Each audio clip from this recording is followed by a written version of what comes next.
The 2020 legislative session is underway in St. Paul, and Senator Mark Johnson said the first couple of weeks have been pretty eventful, with more than 4,000 bills proposed to the Senate. Right now is early in the session, so there's just so many proposals. We've got about, I think it's 4,000 or 5,000 bills that are floating around the Senate right now. So to keep a handle on everything is quite a feat. So we focus mostly in the lanes that we've been assigned to. And I'm on the Agriculture Committees and Judiciary Committee and then Environment. So those are more the realm that I see, but quite an eventful year so far.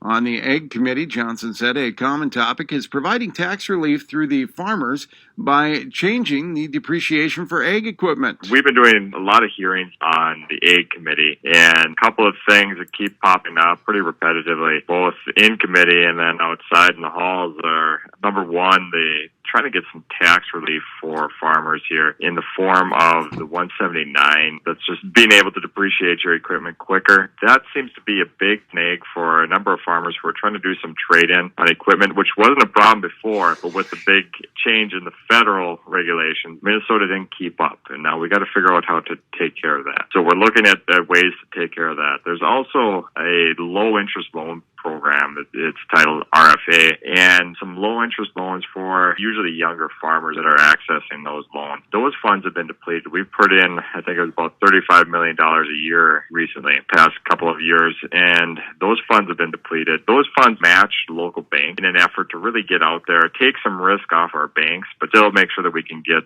funding for farmers. Johnson says another concern is flooding this spring and creating a disaster contingency fund for the state. We're also looking at some disaster assistance funds. One in the form of training, being able to give the counties a $30,000 training fund. This would be additional money to the counties. We're pretty concerned about this year's flooding. Crookston in the past has dodged a bullet, but we know the effort that went in to Crookston. Before my time in the Senate, it's a big deal. Big deal to be prepared and have the funds available in case something happens. So we want to look at that. There's also a disaster contingency account. Now that we're looking at about $30 million, trying to get that so that there are funds available to communities if disaster does strike, that we don't have to go back into session. Minnesota's surplus and a bonding bill are also being addressed in Senate committees, according to Johnson. We're looking at a bonding bill. We're looking at a tax bill that, how do we address that $1.5 billion surplus that we have? My feeling is we've got our reserves full. They're already, I think it's $2.8 billion in reserves. So that's ready to go. So what do we do with these funds? Now, the Democrats in the House are looking at those and salivating right now. Well, what new programs can we create? How can we spend that money? And what we're trying to figure out over in the Senate is how do we get that money back responsibly or invest that into the state in a way that it'll come back to individuals, businesses, farms. That's not our money. That's money that's coming from hardworking folks, and I don't think we have a right to just hold on to that. We got to figure out a way to make sure that our families can use it the way they see fit.